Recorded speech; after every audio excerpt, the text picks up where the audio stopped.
그래서 이야기를 하잖아요. 훌륭한 시민은 훌륭한 군인이 됩니다. 누구나 다. 근데 훌륭한 군인이라고 해서 반드시 훌륭한 시민이 되는 게 아니에요. 예, 저는 1987년도에 해군사관학교 45기로 입학을 했고요. 91년도에 임관을 해서 2011년까지 약 20년 동안 해군에서 복무를 하다가 소령으로 전역한 김영수라고 합니다. 해군에서 전역 후에 국민권익위원회에서 국방분야 조사관을 했고요. 대통령 소속 군사망사고 진상규명위원회에서 조사과장을 했습니다. 지금은 군 간부들의 어떤 권익을 보호해주고 그리고 군납이나 방산비리 관련돼서 잘못된 것을 열심히 찾아다니는 국방권익연구소의 소장입니다. 공부 같은 경우에는 이제 이런 부분이 있어요. 이번 사건 같은 경우 보면 가족주의 비슷한 게 있어요. 자, 한 울타리입니다. 비행단이 어떻게 구성되어 있냐면 울타리가 크게 쳐져 있어요. 자, 내가 근무하는 곳도 울타리 안, 내가 생활하는 퇴근해도 울타리 안. 응? 그러니까 보는 사람들 맨날 똑같이 봐요. 자, 그 안에는 뭐가 있느냐? 가해자가 있고 피해자가 있고요.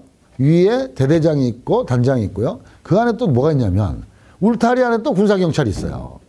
그 울타리 안에 군검사가 있어요. 그 안에 감찰실이 있어요. 울타리 안에서 모든 것들의 조직과 기능이 다 있는 거죠.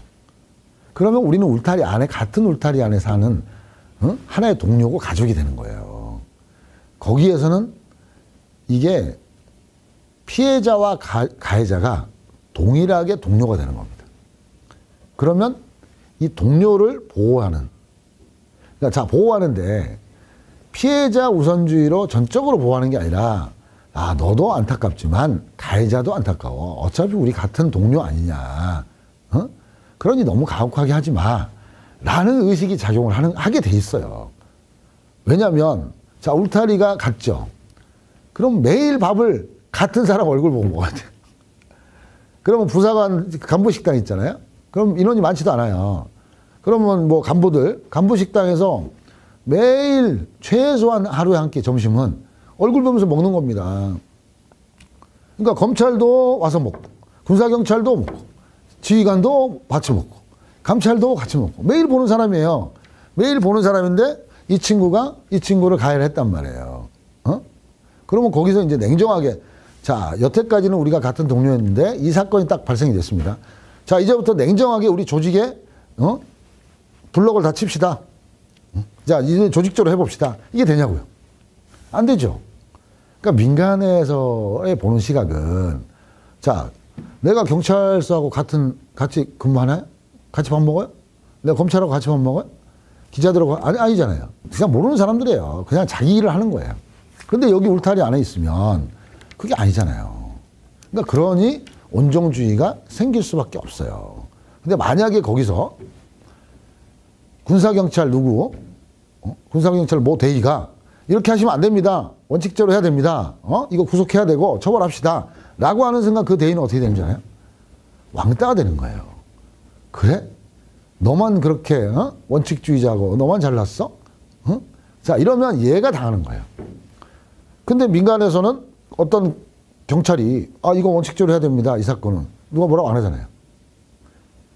그러니까 같은 식구에 같은 식당에서 같이 밥을 먹고 그리고 퇴근도 같이 해요. 관사가 똑같이 옆에 있잖아요. 울타리 안에.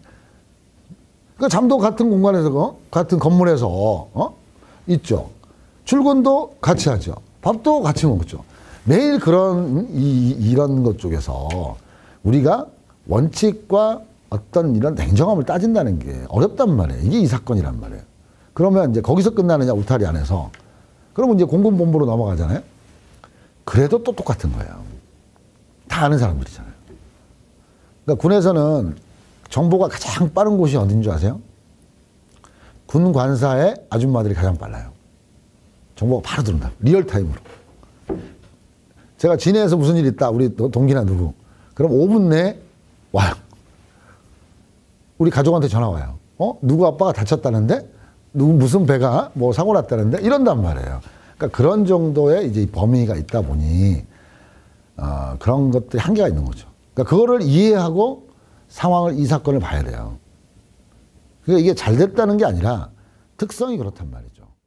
거기에서 뭐 정말 철저하게 하겠다 이러는 순간 그 사람이 왕따가 되는 이 구조기 때문에 거기에서 앞으로 잘하겠습니다 아니에요. 그러면 이 울타리 안에서 벌어졌던 이런 성추행 사건이나 이런 거는 이 울타리 안에 있는 사람이 수사하고 그러면 안 된다는 거죠. 울타리 밖에 있는 사람, 이 사람들과 전혀 모르는, 이해관계가 전혀 없는 사람이지, 그리고 매일 같이 퇴근하고 밥 먹을 일이 없는 누군가가 와서 이 사건을 객관적으로 조사를 해야 된다는 거죠. 그래서 제가 이제 계속 주장했던 게 지금 그런 조직이 없는 게 아니라 다 흩어져 있고 잘 몰라요. 그러니까 제일 안타까운 게 이준세 사건이 외부에 도움을 요청을 했잖아요. 그랬을 때 어떠한 그런 게 하나에 우리가 경찰에 신고한 거 112잖아요. 그죠? 민원은 110이고 그럼 어떤 대표적인 어떤 기관이 있어서 거기다가 도움을 요청했다면 외부 기관이 들어오겠죠. 그럼 이제 이 사건은 이제 객관성을 가진 조사가 되는 거거든요. 그런 부분이 너무 아쉽다라고 하는 것이고 지금은 이제 그런 논의를 하죠. 하지만 안 될 거예요. 자, 군사법개혁, 뭐 군사재판을 없애자. 노무현 정부 때부터 했었잖아요. 안 될 겁니다. 제가 왜 자신 있게 이야기하냐면 국방위원장도 군 법무관 출신이잖아요. 그리고 지금 국회의원들 중에 군 법무관, 단기 법무관 있죠? 의무복무 3명. 많아요. 다 그런 이해관계가 있어요. 그리고 군사재판이 없어지면 이제 큰일이 생겨요. 군 법무관 출신의 변호사의 생계가 위협받아요. 정관이잖아요. 군대 사건이 나면 군 법무관 출신의 변호사한테 간단 말이에요. 그 네트워크가 끊어지잖아요. 정관이. 이건 생존의 문제는 거거든요. 그러니까 엄청나게 방어를 하는 거예요. 가만히 있겠어요? 그 된다고 보세요? 내가 진짜 물어보고 싶어요. 국방위원장님한테, 민홍철 위원장님한테. 그분도 이제 군 법무관으로 전역하시고 군대 사건 많이 하셨더라고요. 정말 선배들, 후배들한테 엄청난 비난을 받으면서까지 이거를 밀어붙일 수 있느냐? 못할 거예요. 그러면 군 법무관 사회에서 앞으로 그 모임에 못 나갈 건데. 왕따가 돼서. 그러니까 우리가 착각하지 말아야 돼요. 어? 지금 정부에서 막 국회에서 어떻게 하는 거 있죠. 그거 믿으면 안 돼요. 그 이면에는 생존과 이해관계와 이익이 있단 말이에요. 그리고 그들만의 어떤 사회가 있는 거잖아요. 그걸 깨라고요? 또라이가 되라고요? 누가 돼요? 내가 기득권을 갖고 있는데. 그래서 착각하면 안 돼요. 될 거라는 착각. 근데 항상 제가 강조하지만 이번에도 안 될 거예요. 그러다 말 겁니다. 하는 척만 하고. 저 같은 경우에는 이제 당연히 군인이니까 군 내부에다가 절차대로 진행을 하죠. 처음에 이제 제가 이 비리를 발견한 게 2006년도 4월이에요. 4월에 이런 게 비리가 있다. 그러니 당연히 내가 속한 부대에 부대장한테 보고를 하죠. 내 상관. 그 절차가 있잖아요. 내 위에 참모가 있고 참모장이 있고 이제 위에 사령관이 있고. 그럼 절차대로 보고를 하죠. 나는 그러면 끝난다고 생각하죠. 근데 이게 해결 안 돼요. 그러면 우리 부대에 감찰 조직이 있잖아요. 감찰의 이야기를 하죠. 그러면 다 됐다고 생각하잖아요. 안 돼요. 그리고 우리 부대에 수사 기능이 있어요. 그럼 수사 기능이 문제 제기하죠. 안 돼요. 그러면 이제 부대에서 안 되는 거잖아요. 그러면 이제 군으로 가는 거죠. 해군으로, 해군 본부에. 안 돼요. 그럼 국방부로 가는 거죠. 또 안 돼요. 그래서 이제 어쩔 수 없이 그 당시 국가청렴위원회 하죠. 청렴위원회 조사해서 내 말이 맞습니다. 이건 비리입니다라고 국방부로 던져줘요. 그러면 이제는 뭐 외부에서 했으니 이제 됐겠지. 또 안 돼요. 이제 계속 내에서 이제 안 되는 거예요. 그러면 이제 그때 느끼는 거죠. 3년 뒤에 제가 느꼈어요. 군에서는 안 되는 거였구나, 원래. 내가 착각을 했구나. 그러면 이제 군 외부로 가야죠. 군 내부로 가는데 군인이 어떻게 가요? 예를 들어서 내가 경찰서에 신고를 하거나 검찰에 가서 뭐 어떤 서울중앙지검에다가 내가 고소를 한다. 그러면 그 다음날 이 고소장이요. 다시 군대로 와 있어요. 국방부 검찰단으로 와 있어요. 왜? 관할권이 군대니까. 그러니까 군대 사건은 밖으로 못 간다. 이게 딱 막혀 있는 거죠. 그러니까 방법이 비정상적인 방법밖에 없는 거죠.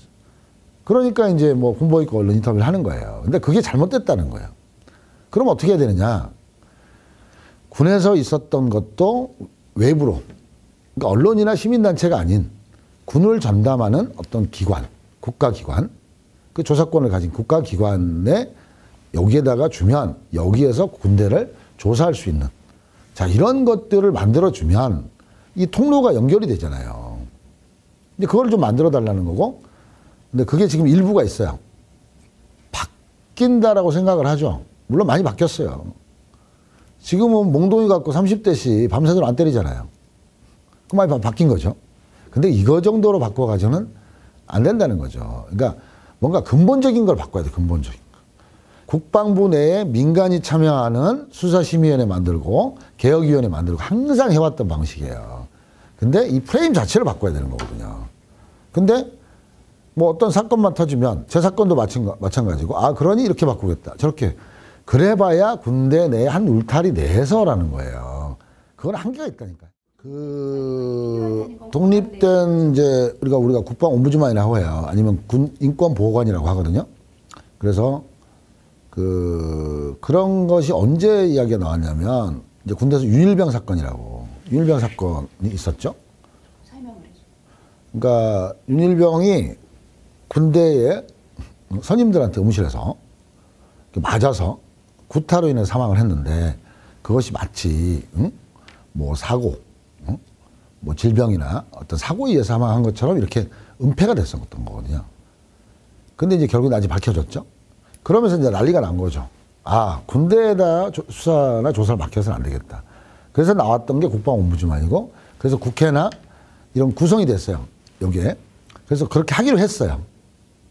그래서 최종안은 뭐냐면 인권위 산하에 국방옴부즈만을 둬서 거기에서 이제 그 강한 조사권이죠. 그런 거를 하도록 했죠. 그러다가 이제 잠잠하니까 언제 그런다는 시 안 해요. 그러다가 뭐 이번에 또 터졌잖아요. 그러니까 또 이렇게 할 것처럼 해요. 그러니까 과거에도 그랬어요. 군에서 성추행 사건이나 뭐 논산훈련소 인분 사건 뭐 여러 사건이 있을 때마다 항상 그래 왔어요. 그래 왔고, 이번에 또다시 그런 이야기를 좀 하는 거죠. 군에서의 어떤 이런 사건들은 발생이 될 수도 있다라고 보는 거죠. 어느 사회나 마찬가지니까. 문제는 거기에 대해서 발생됐을 때 독립적으로, 전문적으로 이렇게 할 수 있는 외부 어떤 그게 없다 보니 또 이렇게 유야무야 넘어갈 것이다 라고 이제 보는 것이고, 이제 제가 이제 권익위원회에 있었는데 사람들이 권익위가 뭐는지 잘 몰라요. 특히 군인들이. 그러면 거기에서도 성추행 사건이 생겨요. 그래서 사건이 접수가 돼요. 그러면 즉각적 행동을 해요. 바로 조사를 들어가죠. 그래서 철저하게 조사하고 어떤 원칙에 따라서 해요. 거기서 시비 걸지는 않아요. 근데 이제 그런 것들이 지금 뿔뿔이 흩어져 있고 통합이 안 되다 보니, 그리고 이번에 이제 이준석 사건 사망 사건이잖아요. 그러면 군 사망사고 진상규명위원회가 있잖아요. 그죠? 거기에서 조사권을 발동을 하면 되잖아요. 그러니까 유가족은 지금 못 믿겠다는 거잖아요. 그러면 지금 이 조직에서 들어가서 독립된 기관에서 조사를 하면 되잖아요. 그런 것들이 이제 어떤 신뢰성이 문제거든요. 근데 원칙론적으로나 당위적으로나 이게 대부분 국민들이 필요하다고 생각해요. 근데 국민들이 필요하다고 해서 국회의원들이 만드는 게 아니에요. 그 사람들은 다른 생각을 하고 있단 말이에요. 다른 생각을. 그러면 야당에서는 반대할 이유가 없을 것 같죠. 근데 반대하는 이유 중에 하나가 뭔지 아세요? 자, 이런 독립된 외부에 이 군 관련 조사기관을 만들어 놓으면 여기에 들어가는 사람들이 다 또 있잖아요. 옛날에 운동권 출신이나 이 전문성도 아닌 이런 사람들이 자기를 차지할 거라는 거예요. 그걸 우려하고 있어요. 실제로 위원회 만들어 놓으면 그 사람들 일자리거든요. 첫째, 전문성이 없어요. 제가 군 사망사고 조사 이과장을 했습니다. 제가 정말 충격을 받는 게 있어요. 제가 2018년 12월부터 2020년 8월까지 20개월 했거든요. 근데 조사관이요, 계급을 구분을 못하는 거예요. 네. 1병이 높아요, 2병이 높아요? 근데 1, 2잖아요. 그러니까 1병보다 2병이 높다고 생각을 해요. 그리고 군의 조직을 모르는 거예요.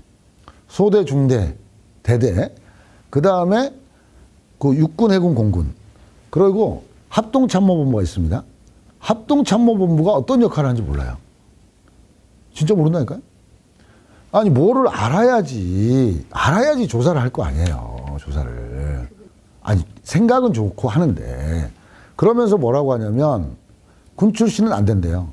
조사관으로. 군대 편을 드니까.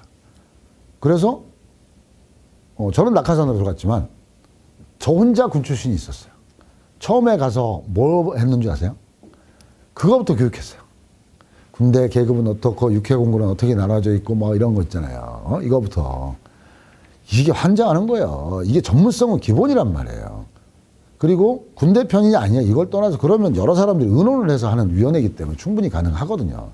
그리고 과거의 군의 모습이 어땠는지 몰라요. 저도 잘 모르거든요. 저는 80년대부터는 알아요. 내가 직접 경험했으니까. 근데 70년, 60년대 군대의 어떤 이런 것들은 잘 몰라요. 그래서 공부를 많이 해야 되는 거거든요. 왜냐하면 1985년도에 모 일병이 육군의 모 사단에서 어느 근무하다가 사망을 했다라고 하면 그 상황을 이해를 해야 돼요. 아, 그 당시에 이 부대는 어떤 임무였고 경계 근무는 어땠고 하루에 근무 시간은 어땠고 거기에서 맞는 거는 어땠고 이런 걸 이해해야지 조사를 할 수가 있잖아요. 정말 그거는 진짜 바라지도 않아요. 그게 무슨 전문성의 조사기관이에요. 그러니까 야당이 걱정하는 게, 자, 이 독립된 기관을 또 만들어서 합해서 만들어 놓으면 또 그 사람들이 가가지고 군 인권운동가니 뭐 어쩌고 할 거 아니에요. 근데 생각과 구호와 조사는 달라요. 조사는 정말 전문성인 거예요. 그게. 알지도 못하는 사람들이 가서 이 자리 다 차지할 거라는 거예요. 근데 그런 우려가 맞아요. 저 진짜 이거 지금 정부 위원회 엄청 많이 만들어놨는데, 예? 그 위원회에서 하는 거 보면 경력이나 이런 게 없어요. 이제 이런 식으로 인사를 하는 거예요. 그러니 이것도 마찬가지로 그런 우려가 있는 거죠. 그러면 정말 생각도 바르고 전문성도 있고, 그래서 이제 여러 분야에서 같이 와야 돼요. 시민단체도 오고, 군 출신도 오고, 뭐 경찰 수사 출신, 검찰 출신, 이렇게 해가지고 섞여서 전문적으로 봐야 되죠. 그러니까 이 독립된 국가의 군인권 보호관을 만든다는 게 중요한 게 아니죠. 만들어 봐야 아무 짝에도 쓸모없는, 그냥 일자리나 주는 대로 변질될 확률이 상당히 높다. 현재 분위기에서. 뭐 그런 부분을 걱정을 해요. 안 될 겁니다.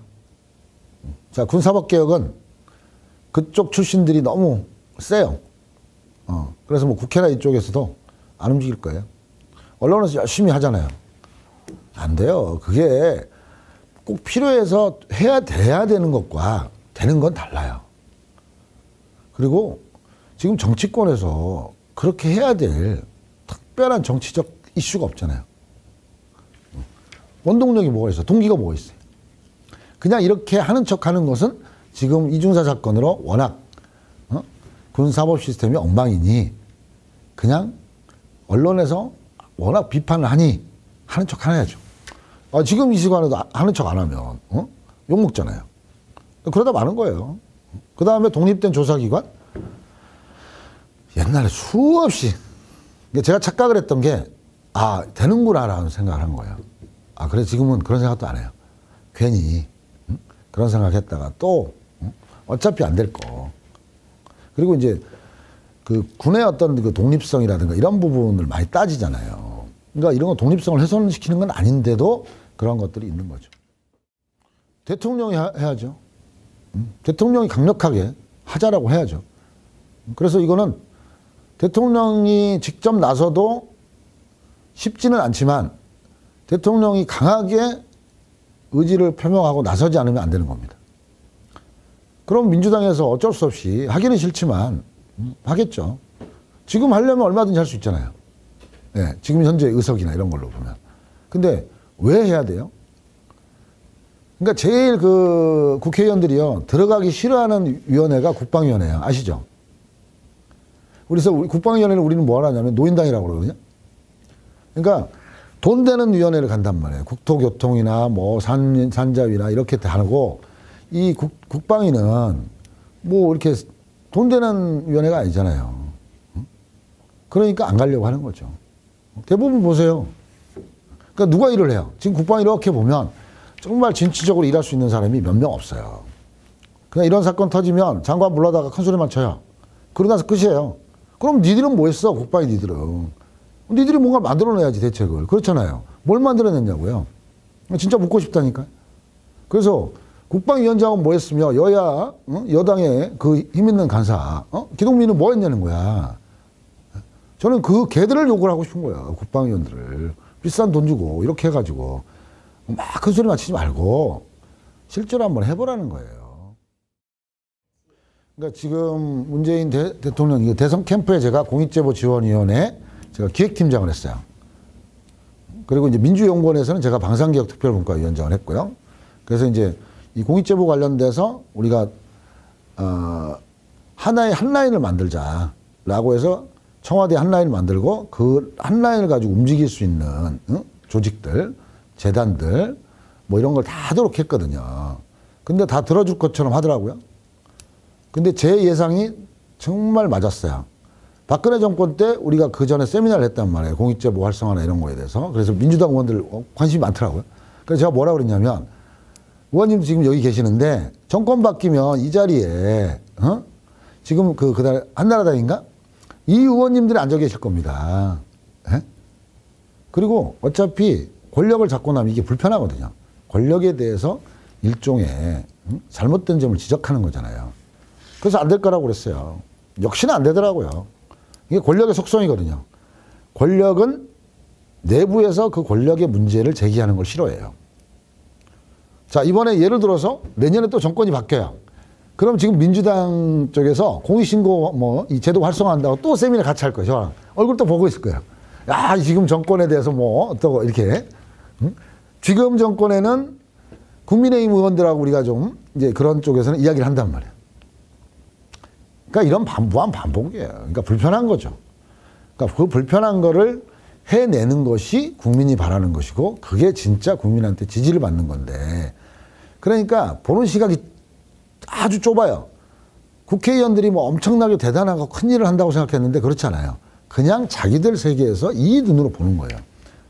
그냥 이거를 깨야죠. 자기 기득권도 깨고 초심, 처음에 가졌던 그 초심. 야당일 때 그 생각으로 그 정책을 밀어붙여야죠. 왜 안 해? 그때 열심히 한다며. 그래가지고 뭘 만든다며요. 만든 게 단 하나도 없어요. 공익제보 지원회에서 건의했던 거 있죠. 단 한 개도 된 게 없습니다, 지금. 그래서 그때 있었던 우리 위원 멤버들이 많이 돌아섰죠. 아, 기대를 하지 말자. 군내 지금 이준사 사건처럼 외부에다 하는 걸 우리가 이제 일종의 공익신고 개념으로 본단 말이에요. 내부 고발 개념으로. 그러니까 이거를 받아줄 수 있어야 되는 거거든요. 그래야지 이제 이게, 맨날 그러는 게, 제가 공익신고 센터를 만든 결정적인 이유가 옛날에 그 철인 3종 경기의 최숙경 선수라고 있어요. 그 친구도 외부에 계속 호소를 했는데 아무도 안 들어줬단 말이에요. 그러니까 죽고 나서 관심 가지면 뭐예요? 지금 이 사건이 그렇잖아요. 죽고 나서 관심 가지면 뭐예요? 근데 실은 이거보다 더 공군의 이중사 사건보다 더 큰 사건이 지금 있어요. 공군의 사건이라고 있어요. 이거는 국회의원과 참모총장과 참모차장 또 법무실장, 감찰실장이 개입해서 깔아뭉갠 사건이거든요. 성추행 사건입니다.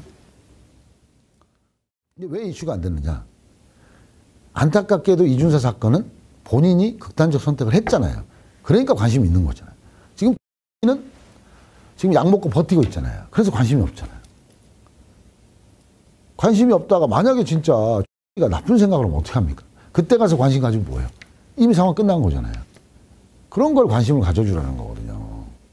그래서 안에서 못하면 외부에서라도 이걸 해줘야 된다는 건데 이 이준사 사건은 예견된 사건이었어요. 사건처럼 계속 그동안 깔아뭉개 왔거든.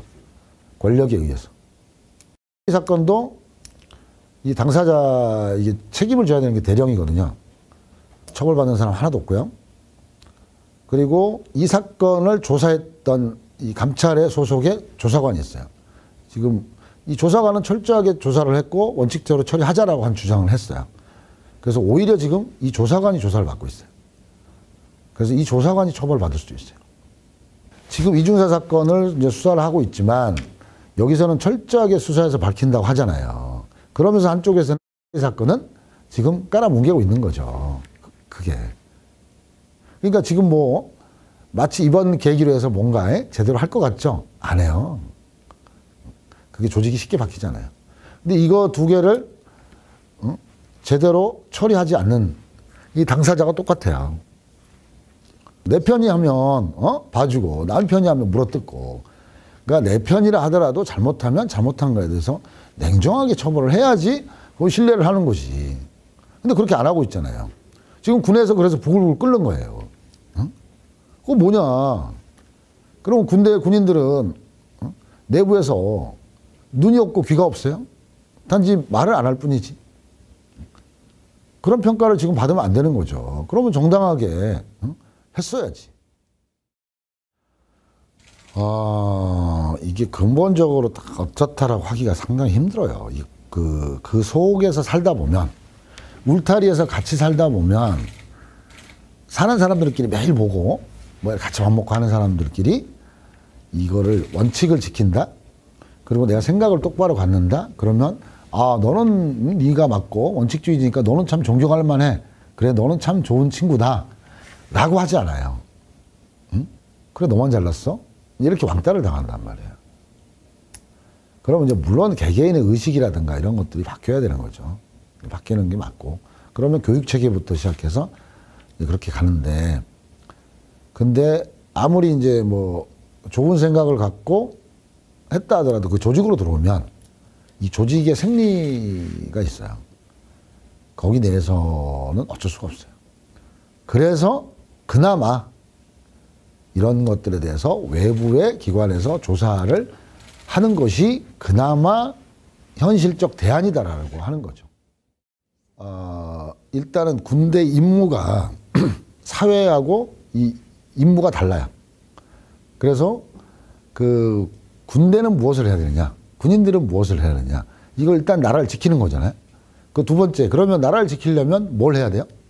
싸움을 잘해야 되거든요. 이게 전투란 말이에요. 이 전투를 잘하는 이런 걸로 이제 이 모든 구조가 그렇게 돼 있잖아요. 근데 사회 사람들은 싸움을 잘하는 사람을 가르치나요? 싸움을 못하게 하잖아요. 근데 군대에서는 싸움을 하도록 하잖아요. 잘하도록. 그러니까 이게 구조가 다를 수밖에 없어요. 이게 같으면 안 되는 거죠. 당연히. 그러니까 내가 신체적 능력뿐만 아니라 어떤 정신적인 정신능력이 있어야 되거든요. 그러면 내가 왜 싸워야 되는지에 대한 분명한 어떤 사명감이 있어야 되고, 그리고 이 전쟁에는 희생이 따른단 말이에요. 내가 죽을 수도 있는 거거든요. 근데 사회생활 하다가 내가 오늘 직장에 출근했어요. 출근해서 일하다가 나는 죽을 수도 있어. 이러진 않잖아요. 근데 군인들의 임무는 내가 어떤 전투에 참여해서 죽을 수 있다.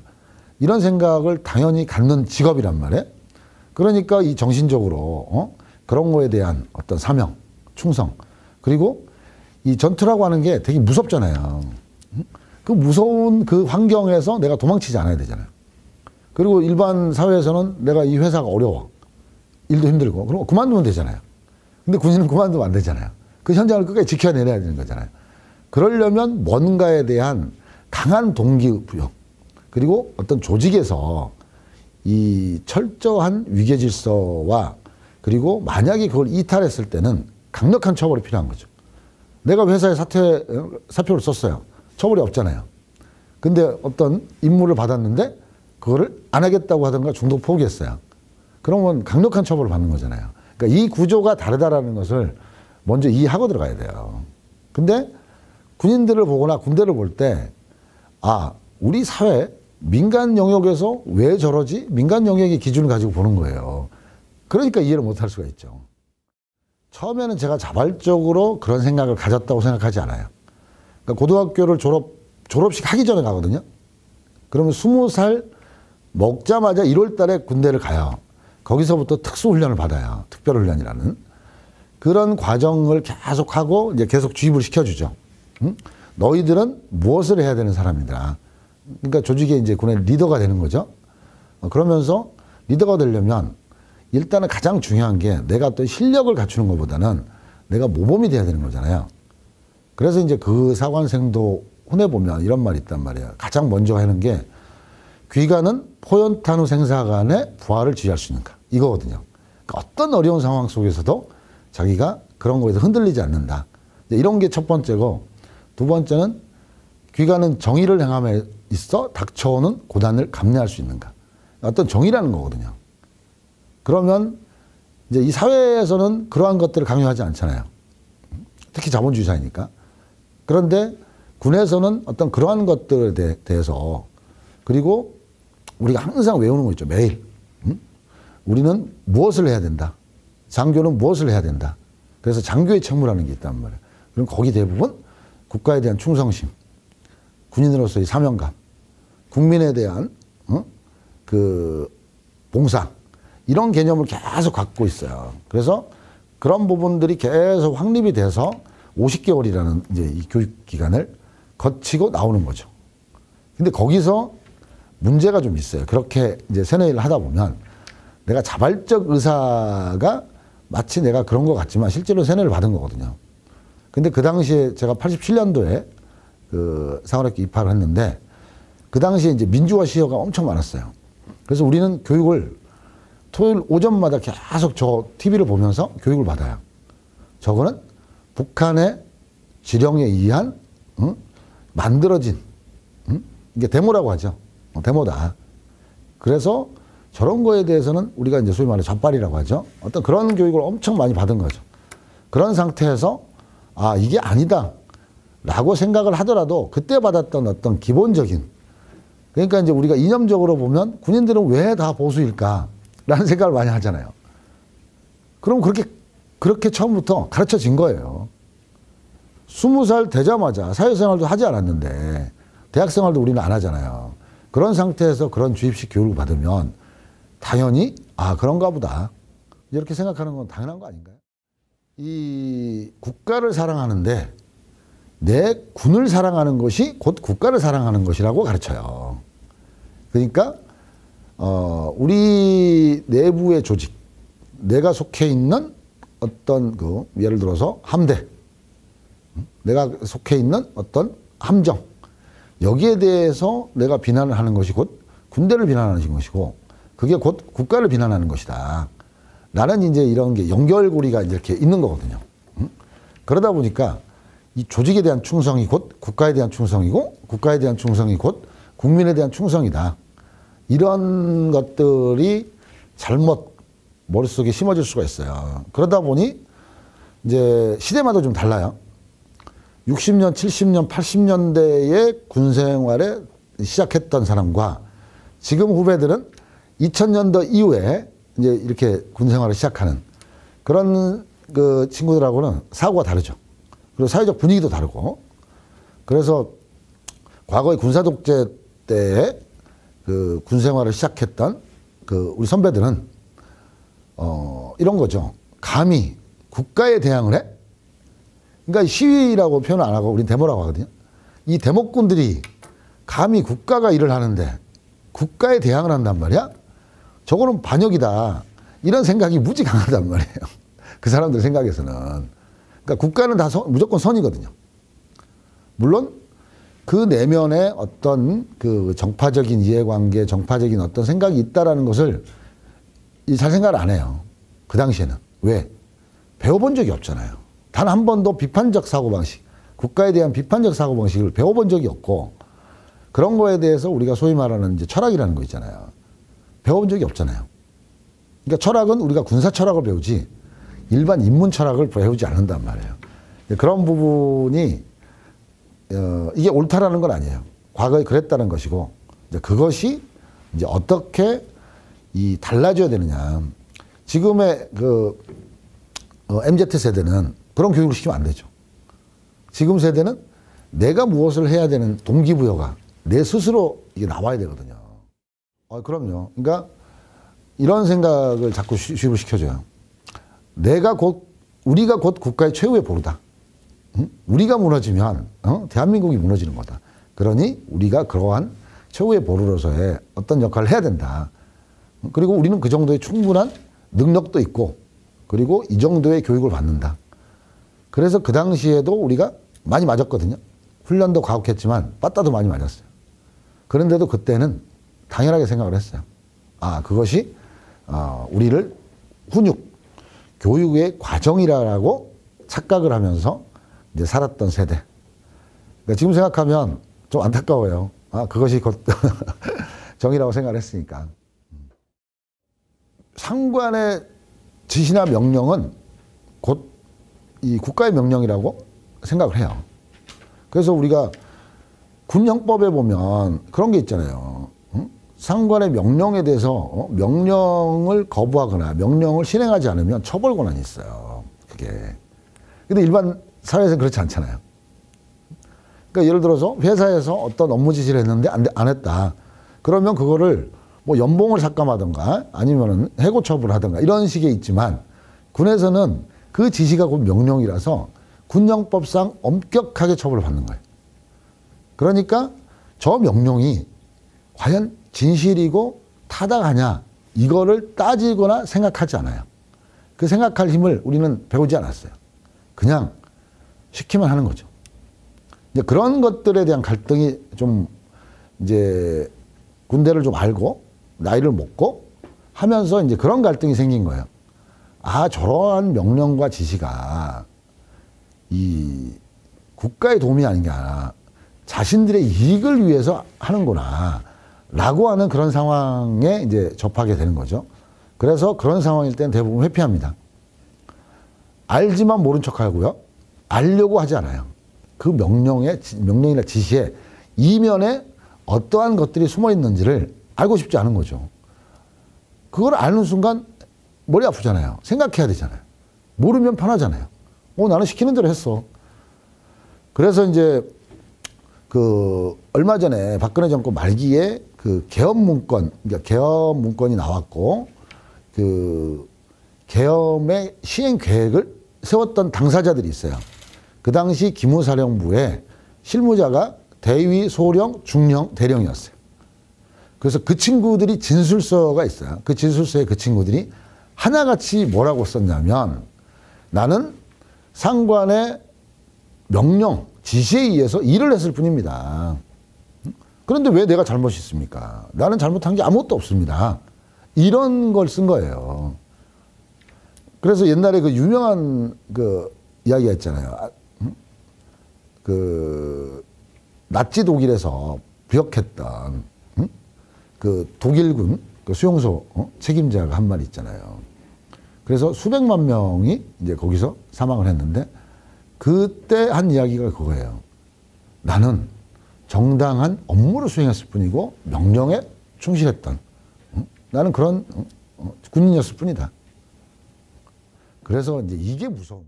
그렇죠. 그러니까 이제 교육의 목표라는 게 있잖아요. 그래서 이제 저는 제일 안타깝게 생각하는 게 20살 1월 달에 들어가서 어떤 이야기를 하냐면 우수한 군인으로 만들겠다라고 이야기를 해요. 그게 교육의 목표거든요. 근데 저는 그 전에 먼저 훌륭한 시민으로 먼저 만들었어야죠. 그래서 훌륭한 시민이 훌륭한 군인이 이제 되도록 이게 과정을 만들어야 되는데 처음에 들어가면 우수한 군인 이거부터 만들겠다라는 거예요. 그러면 언제 훌륭한 시민이 될 기회가 없잖아요. 그래서 저는 상원학교에 들어가서 1학년 때는 저는 군사교육은 가능하면 시키지 않아야 된다고 생각하는 사람입니다. 왜냐하면 이 뭔가의 철학을 가르쳐주잖아요. 나는 누구인가? 나는 무엇인가? 나는 어떤 시민이 되고 어떤 국민이 될 것인가?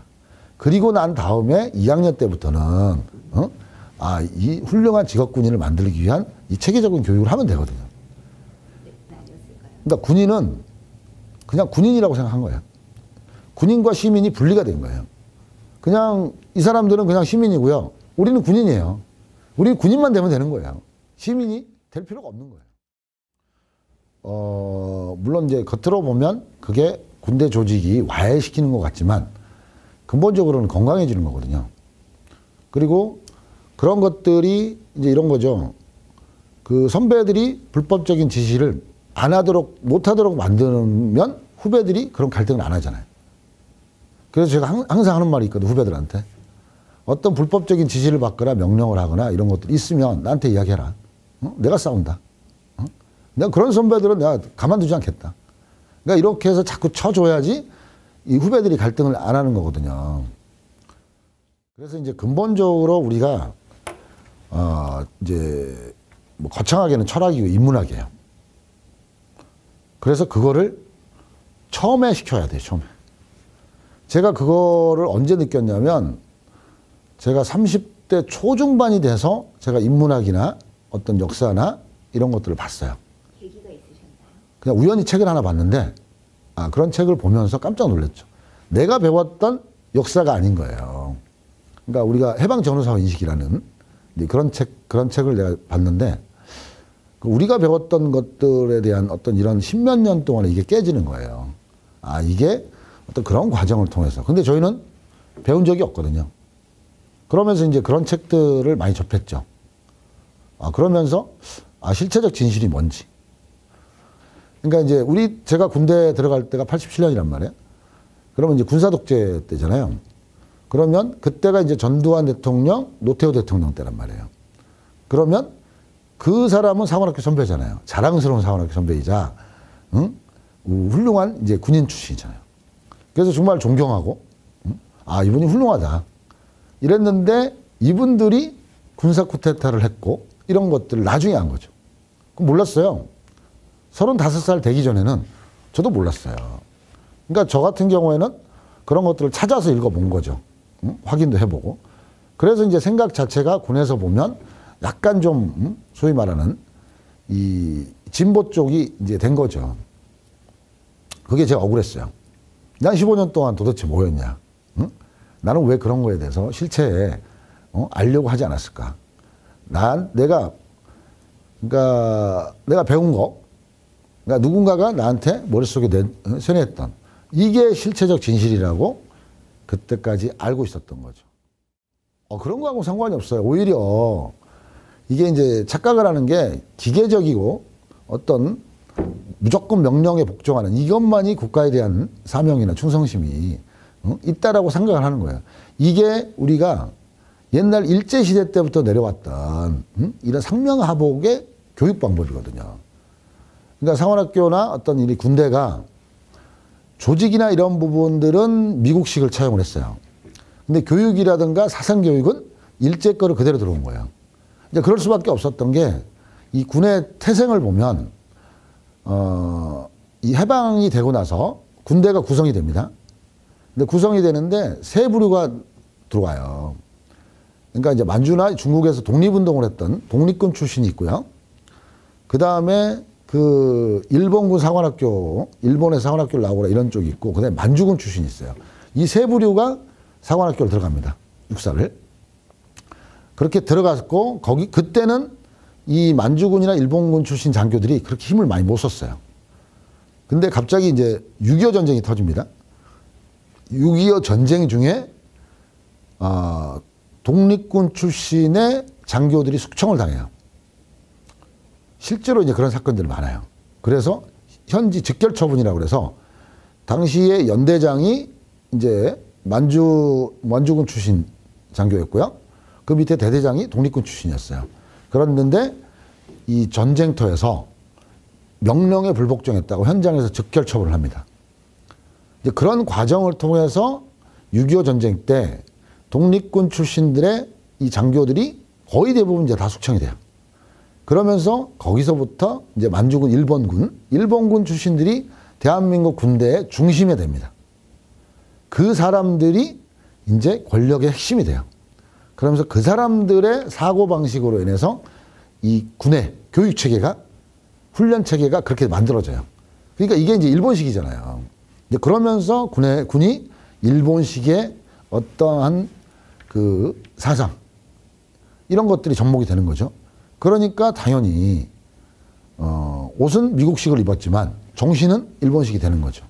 그러니까 무수한 구타와 가혹행위와 그 다음에 이 비인간적인 엄청난 일이 일어나죠. 그래서 군에서 사망사고도 엄청나게 일어나거든요. 1년에 1000명 이상이 사망을 해요. 언제 기준으로? 60년, 70년, 80년대에 그 정도로 사망을 합니다. 총 사망자가 그래서 7만 5천 명이 되는 거거든요. 그러면 미군이 그렇게 전쟁을 많이 하는 나라잖아요. 해외 전쟁도 많이 하잖아요. 그러니까 한국 전쟁이나 그 베트남 전쟁을 제외한 미군의 해외 전쟁에서 사망자가 그 정도 안 돼요. 근데 우리는 6.25 전쟁 이후에 전쟁이 없었잖아요. 그러니까 월남전에서 참전해서 사망한 사람 이외에 우리가 비전투 손실이라고 하거든요. 비전투 손실이 7만 5천 명이에요. 이거 어마어마한 거거든요. 어느 뭐 전쟁을 한 것처럼. 그러니까 그 원인을 따져놓고 보면 그 문화적으로, 사상적으로 이제 그런 게 있는 거죠. 그러니까 이제 그런 것들을 한 번에 이제 끊어줘야 되는 거거든요. 끊어주고 그것들이 그러려면 결국에는 교육 체계가 바뀌어야 돼요. 그래서 제가 말씀드리는 게 사관학교 1학년 때는 군사교육을 시키지 말고 인문학을 하고 자기가 어떤 존재인지. 그래서 이야기를 하잖아요. 훌륭한 시민은 훌륭한 군인이 됩니다. 누구나 다. 근데 훌륭한 군인이라고 해서 반드시 훌륭한 시민이 되는 게 아니에요. 그러니까 쿠데타를 일으키는 거죠. 그러니까 뭐 계엄령을 발동하겠다 뭐 하는 게 이 시민의식이 없어서 그런 거죠. 그래서 이제 뭐 200년 전에 그 이야기 하잖아요. 군인은 제복 입은 시민이라고. 근데 그러한 측면에서 좀 접근을 좀 제대로 했으면 좋겠다. 그러니까 우리가 무슨 장비가 현대화되고 최첨단돼서 뭐 이런 것들에서 우리가 자주국방이 돼서 국방력이 커진다. 물론 이것도 중요하지만 그보다는 더 중요한 게 군인들이 어떤 생각을 갖고 있고 어떤 철학을 갖도록 하는 건가. 이런 거예요. 이제 두 번째는 군인들 입장에서 또 불만이 있어요. 미국 군대 같으면 우리가 뭐 야구장을 가든가 뭐 지하철을 타거나 뭐 이러면은 뭐 이렇게 비춰주면서 박수를 받잖아요. 군인들에 대한 어떤 존중, 명예. 근데 우리는 정말 열심히 전방에서 GOP에서 몇 달에 한 번 나와고 가족들도 잘 못 보고 이렇게 내가 고생을 하고 있고 배 타고 나가면 한 달 만에 뭐 집에 오고 애가 불쩍불쩍 컸는데 애가 아빠를 못 알아보는 이런 환경에서 복무를 하고 이 나라를 위해서 하는데 왜 이 군인에 대해서 군발이라고 하면서 비하하고 이 군인의 명예를 인정해 주지 않느냐 라는 불만이 있어요. 그러니까 그 친구들 말이 맞아요. 근데 문제는 뭐냐면 군인이 한번 총뿌리를 적이 아닌 국민한테 겨누잖아요. 그러한 역사를 갖고 있으면 그거를 회복하는데 100년 이상이 걸려요. 근데 그걸 누가 손해를 보느냐? 피해를. 후배들이 보는 거예요. 지금 그 군대 후배들이 그 멍해를 갖고 있는 거예요. 그럼 총뿌리를 국민한테 겨눴던 그 사람들은 떵떵거리고 잘 살잖아요. 재산 축적 엄청나게 해놨잖아요. 그러니까 자기들은 그렇게 국민을 위해서 총을 쏴서 그러한 권력과 부와 이걸 갖고 있고 그 모든 거를 지금 군대 후배들이 그걸 쥐고 있는 거예요. 그러니까 군대는 무엇을 해도 나빠 라고 하는 거죠. 정말 억울한 거예요. 그리고 이게 과도한 측면이 있어요. 언론이나 이런 쪽에서도 군에서 뭘 조금 잘못하면 엄청나게 키우잖아요. 그래서 뭐 군대 비리가 뭐 어쩌고저쩌고 하잖아요. 그러니까 저도 제가 군대 비리를 내부 고발했던 당사자고 제가 국방사업 관련돼서 조사관도 했고 해봤는데 제가 전역해서 나와보니까 대한민국 군대가 조직에서 제일 깨끗하다. 저는 이거 당당하게 이야기할 수 있어요. 이 지방자치단체나 공공기관 이런 것들은 이 비리라는 게 어마어마해요. 근데 문제는 비리를 인식하는데도 누군가가 이걸 손을 안 대는 거예요. 시장 군수가 왕이야. 기관장이 왕이고. 근데 군대는 최소한 그렇지는 않아요. 어떤 비리가 생기잖아요. 문제 제기하고요. 적극적 개입과 수사가 들어와요. 그래서 결국에는 터지고 책임을 져요. 근데 사회는 그렇지 않더라고요. 전문가들이 항상 하는 이야기가 있단 말이에요.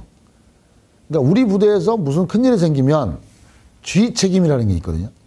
지휘 책임. 그러니까 연좌제예요. 그 소대에서 병사한테 무슨 일이 있다. 그러면 분대장, 소대장, 행정보호관, 중대장, 대대장, 연대장. 자, 이렇게 이게 연대 책임식으로 가는 거예요. 그러니 사고가 없다라고 하고 싶은 거죠. 심리적으로. 그렇지 않겠어요? 이게 지금 연좌제거든요. 그러니까 군 간부들의 고충도 이해하는 거예요. 그 일일이 내가 병사들 이게 쫓아다닐 수 없잖아요. 근데 무슨 일이 생겼어. 그러면 내가 지휘 책임이래. 그러면 대대장까지 책임을 져야 되는데. 연대장까지. 그럼 어떻게 해요? 감추고 싶어 하잖아요. 인사고과도 있고 여러 가지가 있으니까. 그러면 그거를 대대장한테 책임을 떠넘기는 게 과연 맞는지 우리가 냉정하게 봐야 되는 거죠. 지금은 당사자주의 원칙입니다. 모든 게 행위자잖아요. 아들이 잘못 도둑질을 했는데 엄마가 처벌받지는 않잖아요. 지금은 아들이 도둑질을 하면 지금은 군대에서는 엄마까지 처벌을 받는 이런 구조로 돼 있어요. 그러니 그걸 누가, 그리고 거기에 뭐 두리뭉실해요. 법에 나와 있는 것도 아니거든요. 성실 의무 위반. 그죠? 뭘? 맨날 밤새 근무하고 지역비 순찰하고 뭐야 잠도 제대로 못 잤어. 아, 이 정도면 성실하게 근무를 한 거지. 응? 거기 사고 났는데 그게 성실 의무 위반이래요. 그러면 중대장은 어떻게 살아요? 대대장은 어떻게 살아? 그러니까 심리적으로 별일이 아니고 싶어 하는 거죠. 그건 당연한 거예요. 그거를 그 군인들을 욕하면 안 돼요. 근데 이제 어마어마한 어떤 이런 거 있다. 그러면 책임을 져야 되죠. 연대 책임을 지고 지휘 책임을 져야 되지만 조금만 일에서 해서 다 그런 식이에요. 지휘 책임, 연대 책임. 이제 법적으로나 규정으로 명확하게 해놓으면 되고, 그리고 그 위에 있는 군인들이 외부의 눈치를 안 보면 돼요. 사단장이나 뭐 국방부 장관이나 총장이 눈치를 본단 말이에요. 외부에 언론이나. 그러니 누군가를 처벌해야 돼요. 근데 처벌을 하는데 좀 높은 사람을 처벌해 줘야지 이 만족을 해요. 그러니까 먹이 사냥감을 던져주듯이 여기에 대해서 예를 들어서 실제 1차 책임자 분대장이나 행정보호관이나 이렇게 처벌했다. 그럼 뭐라고 하냐면 꼬리 자르기라고 하죠. 실무자만 처벌한다. 이렇게 써요. 그러면 총장 입장에서도 뭔가 큰 먹잇감을 줘야 되잖아요. 연대장 보직 해임. 그죠? 대대장 징계. 이래야지 뭔가 이게 한 것처럼, 뭐 적극적 조치를 한 것처럼 되잖아요. 그럼 연대장, 대대장은 뭐야? 그냥 먹잇감인 거예요. 보호를 해줘야지. 아닌 건 아니라고 해야죠. 여권에 대해서는. 이건 아니고, 그래서 보호를 해줘야 되는데 다 정치적으로 생각하는 거예요. 그러니 그 친구들 입장에서도 중대장이나 대대장 입장에서도 이제 살아야 되잖아요. 그럼 어떻게 해요? 감춰야지. 별거 아닌 걸로 만들어야지. 그래야 사는 거 아니에요? 그래서 이제 그게 이제 축소하고 은폐가 이제 터져 나오면, 아, 야, 군대 이게 뭐냐. 이제 이런 식이 되는 거죠. 아니, 평생을 이제 직업군인은 이걸 보고 살아오잖아요. 근데 거기에서 징계받거나 그러면 이제 군생활이 끝나는 거잖아요. 그리고, 자, 공무원은 괜찮습니다. 징계까지 거 받아도. 왜? 60세까지 정년이 보장이 되잖아요. 그러니까 까짓 거 징계받아도 내가 승진 안 하면 돼요. 자, 6급 공무원이요? 5급 승진 안 해도 돼요. 그래도 5급과 6급은 동일하게 60세까지예요. 징계받아도 돼요. 근데 군인은 뭐예요? 진급을 못 하잖아요. 대위에서 소령 진급 못 하면요. 연금도 못 받고 나가야 돼요. 소령 진급을 했어요. 중령을 못 달면 45세에 나와야 되는 겁니다. 이건 생존의 문제라고, 생존. 근데 그걸 가지고 내가 잘못했으니까 내가 책임질게. 아, 그러려면 부모로부터 물려온 자산 많고 집사람이 뭐 어디 가서 큰 대기업을 다녀서 돈이 많이 벌고 이러면 당당하게 살아도 돼요. 근데 45이면 애들이 중고등학생이란 말이에요. 걔들에 대한 가장이잖아요. 이 가장의 밥그릇을 뺏는 거잖아요. 그렇게 징계받고 나가면 그렇지 않아도 취직이 어려운데 더더욱 안 돼요. 그러니까 그런 생계를 갖고 있는, 여기에다 대놓고, 뭐 무조건 책임져. 그러니까 제가 말씀드렸죠. 지금 간부들은요, 나라 지키는 것보다 병사들 지키는 게 더 어렵다고 하잖아요. 시선이 북쪽에 있는 게 아니라 반대쪽에 있는 거예요. 훈련을 했다 치고, 그죠? 종이로만 하면 되잖아요. 그 실제 전투력? 누가 그거 알아주나요? 정말 싸움 잘하고 전투력이 뛰어난 군대 알아주나요? 안 알아주잖아요. 그냥 적당히 하고 사고 안 나고 그리고 뭐 보고서 잘 쓰고 위에 잘 보이면 뭐 승진하는 거잖아요. 근데 만에 하나 적극적 훈련을 시켰어요. 그러다가 애가 우리 대대장은 가혹행위하고 이런 날도 훈련시키고 뭐 했다고 어디다가 막 투서하고 막 해봐요. 그럼 대대장 바로 수사받아야 돼요. 가혹행위에 대해서. 그럼 보직해임 되면 뭐하러 훈련을 시켜요? 적당히 해야지. 어차피 북한 침략도 안 할 건데. 그죠? 이러면 이 군대가 무너지는 거예요. 그래서 군대라는 건 어려운 게 군대 임무라는 게 있단 말이에요. 그 임무는 정말 어려운 임무잖아요. 전투를 해야 되고 전쟁을 수행해야 돼요. 그러려면 어떻게 해야 되느냐? 어쩔 수 없이 어느 정도의 어떤 그 부대원들에 대한 어떤 그런 상황을 만들어줘야 된단 말이에요. 훈련해야죠. 전쟁이 그렇게 극한 상황인데 뭐 레저하는 게 아니잖아요. 그러다 보면 그 훈련을 강하게 받는 훈련 당사자 입장에서 뭐가 있어요? 불만이 생기잖아요. 불만 안 생기는 게 이상하지 않아요? 아유, 이렇게 힘들게 훈련시켜줬으니까 감사합니다. 우리는 행복합니다. 이러겠어요? 힘들어 죽겠는데? 당연히 장병들의 인권을 적극 보호하는 거 맞습니다. 그리고 한편으로는 이 강한 군대를 만들어야 돼요. 근데 이 두 개가 모순이 되거든요. 물론 사람들은 이렇게 하게요. 모든 인권이나 모든 거를 다 보호해주면서도 강한 군인을 만들 수 있다라고 이야기를 해요. 그럼 맞죠. 그러면 네가 가서 해보라고 그래요. 그게 쉽지 않아요. 물론 그게 이제 가혹행위를 해라 이런 뜻이 아니에요. 이게 군내 임무라고 하는 것 자체는 그 임무를 수행할 수 있는 만큼 수준에 올라와야 되거든요. 그러면 거기에 대해서 훈련을 해야 되고 어느 정도 상황에 대해서 감당을 해야 돼요. 그거를 어쩔 수가 없는 게 있거든요. 근데 그걸 한쪽의 시각으로만 이렇게 보면 이제 지휘관이나 간부들 입장에서는 훈련시키기가 겁이 나는 거죠. 들이 어떤 인격적으로나 이런 훌륭한 대우를 받으려면 그들을 관리하는 간부들한테 대해서도 인격적으로 대해주고 어떤 그런 것들을 여건을 줘야 돼요. 그냥 항상 그러니까 부실급식 났을 때도 반찬수 늘려 막 이렇게 오다가 떨어지잖아요.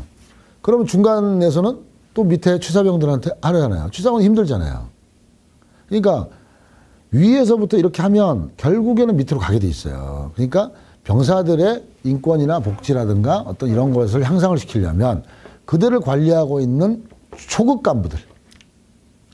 간부들에 대한 어떠한 그런 조치, 복지, 대우, 명예 이런 걸 지켜줘야 돼요. 그냥 무조건 강제적으로 병사들 인권 지켜줘. 무조건 병사들 잘해줘. 라고 하면 잘 될 것 같죠? 절대 그렇지 않아요. 그래서 하사, 중사, 소위, 중위, 대위들 이 친구들한테도 잘해주란 말이에요. 관심도 좀 가져주고 이 친구들이 어떤 자발적으로 할 수 있도록. 그러면 이 친구들이 행복하면 이 친구들이 정말 괜찮은 이 간부가 되면 병사들한테도 당연히 그게 가죠. 근데 계속 강제적으로 억지로 이 친구들을 막 이렇게 닥달거리면서 병사들한테 인격적으로 해줘. 그럼 되겠어요? 그게? 이제 그런 부분도 한 부분으로 좀 고민을 같이 좀 해줘야 되지 않을까. 근데 지금은 너무 그런 쪽으로 돼 있단 말이에요. 그러니까 그 부사관 중사, 이중사 건에서도 봤지만 그 정도 간부들이 군에서 제대로 대우를 못 받고 있다는 게 이번에 이제 보이는 거죠. 첫 번째, 이 부대 배치부터 다시 해야 돼요. 지금 이게 과거에 6.25 때 개념이거든요. 6.25 때 탱크 몰고 막, 우리가 그 당시 38선이죠. 38선 밀고 쫙 왔잖아요. 거기에 대비한 부대 배치가 지금 돼 있어요. 전방에 이쪽에 군사분계선 이쪽에 이 한 절반 정도의 병력이 쫙 깔려 있죠. 근데 이 병력인 실질적으로는 전쟁을 수행할 수 없는 병력입니다. 전쟁이 딱 터지면 초기에 전투력이 다 없어질 부대예요. 왜? 포가 있잖아요, 포가. 옛날에 6.25 때는 탱크를 몰고 와서 저지를 하지만 지금은 탱크가 오고 사람이 오기 전에 포가 오고 미사일이 오잖아요. 그리고 이게 이쪽은 다 이제 포 사정거리 안에 다 들어있잖아요. 그런데 어떻게 무슨 전쟁을 해요? 그러면 이게 여기가 뭐냐면 경계 개념이 돼야 되죠, 전방은. 그래서 경계로 해서 인원을 최소화하고 실제로 전쟁할 수 있는 인원은 뒤에 있어야 되죠. 그래서 교육 훈련을 해서 가야죠. 근데 이렇게 돼버리면 문제가 뭐냐면 병력 구조가 바뀌어요. 그러면 소위 말해서 자리가 없어진다. 별자리도 없어지고 뭐도 없어져요. 그러니까 병력은 줄어들 수밖에 없는데 거기에 맞춰서 우리가 이 구조를 다시 짜야 된다는 거죠. 북한 쪽에서 탱크 몰고 오고 포를 가지고 이게 밀고 와요. 그러니까 우리가 지금 작전계 5027이 그렇게 돼 있거든요. 근데 왜 우리가 병력을 가지고 탱크로 막아요, 이거를. 포를 갖고 막고 미사일 갖고 막아야지. 그러니까 후방이나 섬에나 이런 데다가 포나 미사일을 놓고 여기다가 집중 쏘면 되잖아요. 그래서 제가 주장했던 게, 민주연구원에 주장했던 게 10만 양미사를 주장을 했어요. 10만 개의 미사일을 갖고 있으면 북한의 핵이나 모든 전력도 꼼짝 못한다. 근데 10만 개는 아니어도 10,000개면 돼요. 그러면 우리가 지역 자체를 초토화시키면 그쪽에서는 전쟁을 못해요. 기동을 못하잖아요. 그게. 근데 그렇게 되면 이해관계가 있어요. 미사일이 10만 개를 만들면 우리가 실질적으로 탱크라든가 이런 전차를 많이 만들 필요가 없어요. 그러면 이쪽 산업이 문제가 돼요. 얽혀 있단 말이에요. 그죠? 근데 실질적으로 우리가요, 지금 앞으로 만약에 북한하고 전쟁을 한다면 전차나 탱크의 기동이 없어요. 북한이 산악 지역이기도 하지만 요즘에는 이제 이런 게 있거든요. 벙커버스터나 이런 게 있어가지고 북한이 이제 탱크나 이런 거 몰고 오잖아요. 그러면 거기에다가 포를 쏘면 절벽이 만들어져요. 길을 끊는 거죠. 그럼 기동을 못 하는 거예요. 어느 세월에 우리가 기동해서 올라가고 뭐해요. 그리고 이제 옛날의 개념이 고지전이 아니잖아요. 여기가 우리가 다 올라가서 압록강하고 두만강에다 깃발을 꽂아야지 전쟁이 이기는 게 아니에요. 전쟁은 어떠한 그 심리적인 거면서 압박이잖아요. 그 미사일이나 이런 걸 다 쏘고 거기에서 어떤 그 전쟁의 능력을, 수행 능력을 없애면 이기는 거잖아요. 근데 지금도 개념이 밀고 올라가야 돼. 그래서 올라가는 과정에 적은 있죠. 다 섬멸해야 돼. 그러니까 전력이 지금 이렇게 돼 있어요. 부대 구조가 이렇게 돼 있어요. 그러니까 이거를 불필요하게 이렇게 운영을 하는 거예요. 그럴 필요가 없는 거거든요. 미래전은 그렇잖아요. 근데 그거부터 바꿔야지 그러면 부대 구조, 조직 이런 게 다 바뀌는 거거든요. 그러면 뭐까지 갈 수 있냐? 모병제까지도 갈 수 있어요. 이 병사들의 역할이 없어지는 거예요. 아니 탱크 가고 뒤에 보병이 총 들고 가서 이렇게 따라가는 이게 지금 돼요? 그거는 미친 짓이에요. 애들을 죽이는 거예요. 그러니까 결국에는 총 한 번 못 쏘고 적의 얼굴 한 번 못 보고 죽을 인원이 지금 전체 군인의 3분의 1에서 2분의 1이에요. 옛날처럼 보고 쏘는 게 아니란 말이에요. 그럼 구조를 바꿔야 되는 거죠. 근데 그게 왜 못 바꾸느냐? 이게 기득권이 얽히고 설켜 있어요. 무지하게 얽히고 설켜 있죠. 그리고 두 번째는 여기에 대해서 반대하는 쪽에 대한 이게 두려운 거죠. 군이 왜 이 부실급식이 터졌을 때 민간 이 민영화를 못하는 줄 아세요? 이 민영화 계획이 언제 나왔냐면 15년 전에 나왔습니다. 저도 거기에 참여를 했어요. 군수정책서라고. 병력도 줄어들고 여러 가지 여건이 있으니 민영화를 해야 된다. 그래서 지금 그 부사관 학교에 지금 민영화를 시범으로 하는 데가 있어요. 거기 만족도가 몇 %냐면 급식 만족도가 장병들 92%예요. 근데 국방부에서 밥 해주는 게 만족도가 몇 %냐면 62%예요. 30% 이상 차이 나요. 근데 돈은 똑같아요. 근데 왜 못하느냐? 민영화 한다 그러면 이제 난리가 나죠. 지금이 우리가 이런 겁니다.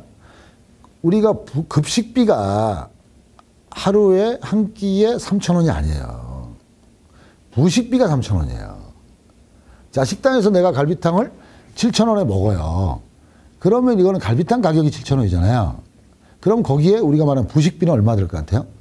3,000원이 넘지 않아요. 절대 부식비는 50%를 넘지 않아요. 나머지는 임대료고 인건비고 전기세, 수도세, 물세 막 이렇단 말이에요. 근데 군대는 이게 없잖아요. 지금 3,000원이 온전하게 다 재료비란 말이에요. 그리고 내년에 한 3,500원 되잖아요. 그럼 재료비 3,500원이면 엄청난 거예요. 이거 음식점에서 얼마짜리냐? 최소한 8,000원짜리 내는 겁니다. 그게 지금 막 적다고 생각하잖아요. 이 급식 재료비 3,000원짜리를 가지고 지금 이렇게 먹으면 안 되는 거예요. 진짜 맛있게 먹고 잘 먹어야 될 거거든요. 근데 이 조리를 하잖아요. 취사병들이. 취사병들이 요리사예요? 아니에요. 그냥 한 끼. 내 임무를 해서 한 끼 만들려고 하니까 그냥 만드는 거예요. 요리를 해주는 게 아니라 그냥 말 그대로 급식을 해주는 거죠. 이 틀을 깨야 되는 거죠. 근데 이렇게 됐을 경우 첫째, 지금 중앙조달이라고 해서 대량 부식을 납품합니다. 중앙회, 농협, 축협, 수협, 중앙회에서 소고기 전부 다, 돼지고기 전부 다, 배추 전부 다, 고춧가루 전부 다 해요. 그 엄청난 이익을 갖고 있는 수천억의 이익권을 박탈당해야 되잖아요. 여러 가지 어떤 조합들이. 그러니까 그거를 놓치고 싶겠어요? 그래서 공격을 하는 거죠. 장관이나 총장이 어느 업체 밀어주기 위해서 저렇게 한다. 자, 이런 공격이 들어왔어요. 감당할 수 있겠어요? 장관이나 총장이 감당할 수 있겠어요? 그러니까 두려우니까 못하는 거예요. 근데 다 알아요. 이거를 민영화 시켜주면 얼마나 급식의 질이 좋아지는지. 그리고 그 급식 업체가 이제 저는 기본이 최소 단위 5만에서 10만이라고 이야기하거든요. 한 개 업체가 최소로 담당할 게 5만 명에서 10만 명. 그래야지 규모의 경제가 생기고 이 재료비가 싸져요. 그리고 경쟁을 시켜줄 수 있잖아요. 못하면 바꾸면 되잖아요. 맛있게 해줘야 되는 거거든요. 그렇게 되면 이게 뭐 일자리도 늘어날 거 아니에요. 지역의 일자리부터 시작해서 그 다음에 지역 농산물이 잘 팔린단 말이에요. 지금은 경기도 양구에 3개 사단이 주둔하고 있습니다. 그럼 양구에서 거기에서 예를 들어서 무배추를 해요. 그럼 양구에서 나는 무배추가 이 3개 사단에 납품이 되느냐? 안 돼요. 지금은 이 3개 사단의 납품이 그 농협중앙회를 통해서 그 농협중앙회와 계약된 농협만 통해서 이게 가는 겁니다. 그러면 강원도 양구는 내가 배추 농사를 했는데 거기에 군 주둔지가 엄청 많잖아요. 많이 땅을 뺏겼잖아요. 쉽게 말하면. 근데 혜택 받는 게 없잖아요. 그런 혜택을 줘야 되는 거죠.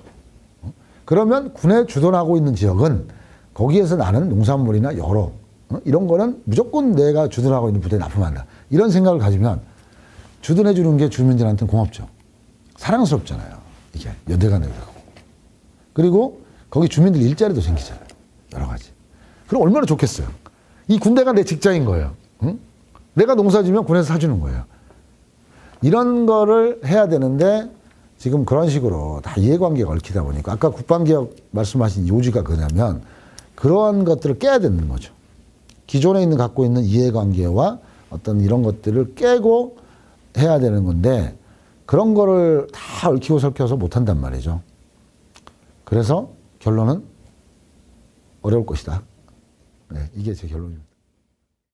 당연히 있어야죠. 그러니까 이 군대라고 하는 것은 결국에는 이제 필수적 요건이잖아요. 주권 국가에서는 주권은 결국 국민들의 주권 그리고 국민들의 어떤 이 평화와 안전은 결국에는 군이 그걸 지켜줌으로 인해서 이게 보장이 되는 거잖아요. 그런데 군에서 이제 군에 대해서 실망하고 이런 경우도 많아요. 그건 전 충분히 이해를 해요. 그러니까 저도 군에서 군하고 싸우고 이렇게 나왔던 당사자이지만 그렇지만 저는 군을 사랑을 해요. 왜? 군이 또 필요하고 그리고 대다수 군인들은 묵묵하게 그러니까 국민들이 보기에 보면 어떻게 답답한 구석이 있어요. 야, 뭐 이렇게 막혔어. 근데 막힌 군인이 훌륭한 겁니다. 그러니까 자기 임무에 충실하고 오직 그것만 보니 막힐 수밖에 없는 거잖아요. 그게 우직한. 그러니까 이런 군인들에 대해서 어느 정도는 좀 우리가 신뢰하고 믿음을 좀 줬으면 좋겠다. 그래서 군에 대해서 군대 왜 그래? 라고 뭐 생각할 수 있어요. 하지만 그것만 바라보지 말고 그렇다면 군대 왜 그래? 라고 하면 군대 문제를 좀 개입을 하세요. 군대에다 막히지 말고. 근데 그렇게 구조를 만들어야 되죠. 군대 조직 자체 구조를 외부에서도 쉽게 어느 정도 할 수 있는 간섭하고 관여할 수 있는 제도로 만들어 달라는 거거든요. 근데 그렇게도 안 하고 군대 네 알아서 해. 해놓고 군대에서 모니터 땡기면 야 군대 왜 그래 이러잖아요. 그러지 말라는 거죠. 지금은 이 국민 통제, 문민 통제시잖아요. 그러니까 문민이 국민이 통제하라는 거야. 그러니까 군대한테 사법권 다 주지 말라는 거야. 모든 거 다 주지 말고 국민이 군대를 통제하라는 거예요. 그러면 그 통제할 수 있는 구조를 만들라는 거예요. 지금은 내가 진짜 묻고 싶은 게 정치인들한테 묻고 싶은 게 이런 거예요. 문민 통제라고 하면서 그러면서 이 울타리 군의 안에 있는 사법권이나 이런 거를 그대로 인정해 주잖아요. 이게 무슨 문민 통제예요? 국민이 통제를 해야죠. 그러면 이게 사법개혁이 일어나야 되고 외부 독립기관이 해야 되는데 지금은 안 되죠. 대통령에 의한 통제만 가능하지 일반 문민에 의한, 국민에 의한 통제는 지금 안 이루어지고 있잖아요. 그거를 열어주라는 거예요.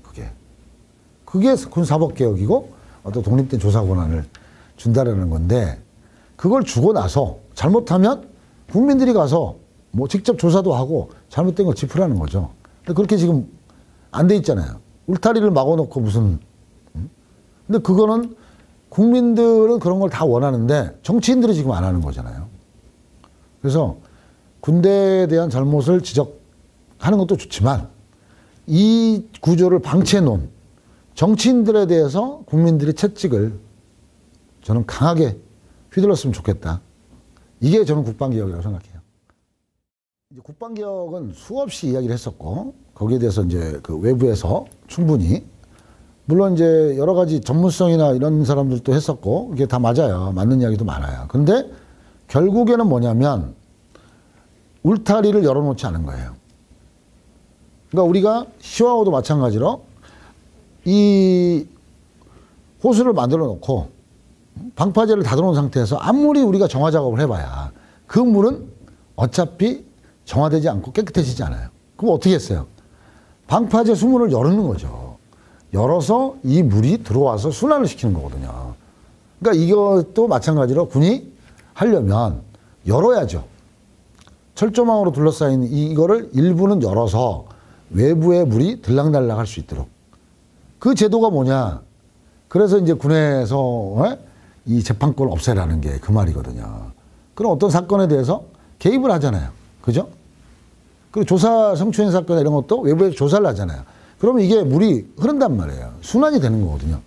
순환을 하지 않은 상태에서 아무리 그 울타리 안에서 100가지의 대책을, 개선 대책을 내놔봐야 그 물은 결국에는 깨끗해지지 않는 겁니다. 이 구조 자체가 그래요.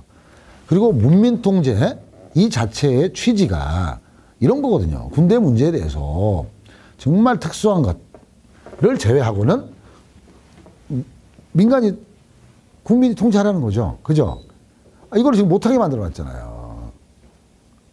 그게 국방개혁이지 또 지금처럼 또 대책을 세워놓겠죠. 물은 가둬놓은 채 그런 거잖아요. 그런 부분에 있어서 근본적으로는 이 울타리에 문을 전체를 열면 안 되죠. 일부 문들은 열어놔서 교류를 해야 된다. 이게 제가 바라는 현실적 대안이라고 봐요. 이 군이 군대에서 잘못한 것들 질책하고 뭐 하는 것들 다 좋아요. 그럼 마땅히 필요하다고 생각하고 저도 그 중에 한 사람이었어요. 지금도 그 중에 한 사람이죠. 제가 군대 비리 못 보잖아요. 반드시 밝혀내고 이제 이런 부분에 대해서는 따끔하게 혼을 내는 건 좋다. 근데 이제 그럼에도 불구하고 대부분 군인들은 자기 일에 대해서 책임감과 사명감이 어느 조직보다도 뛰어나고 군인들은 그런 부분에서 훌륭하다. 그 부분도 조금 인정을 해줬으면 좋겠다.